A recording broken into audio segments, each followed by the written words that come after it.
Hello friends, இன்றைக்கி நம்ம எதை பற்றி பார்க்க போகிறோம் அப்படின்னா கோவா. கோவாவை பற்றி நம்மளுக்கு எல்லாருக்குமே தெரிஞ்சிருக்கும்.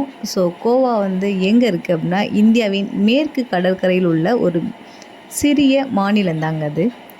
இது அதன் அழகிய கடற்கரை, துடிப்பான கலாச்சாரம் மற்றும் வரலாற்று சின்னங்களுக்காக பெயர் பெற்றது. இந்த கோவா அமைதியான கடற்கரைகள், நீர் விளையாட்டு மற்றும் இரவு வாழ்க்கைக்காக அறியப்படுகிறது. கோவா வந்து இந்தியாவின் மேற்கு கடற்கரையில் தாங்க இருக்குது. இந்த கோவாவை சுற்றி பார்க்க நிறைய இடங்கள் இருக்குது. அதாவது கோவா முழுவதிலும் உள்ள மிக பழமையான கோயில் தம்பி சுர்லா என்ற இடத்தில் அமைந்துள்ளது. இந்த தலைநகரமான பனாஜியிலிருந்து சுமார் 65 கிலோமீட்டர் தொலைவில் தாங்க இந்த மெல் லெமின் எல்லைக்கு கடக்கும் இடத்துல தான் 12 கிலோமீட்டர் தொலைவில் தாங்க உள்ளது.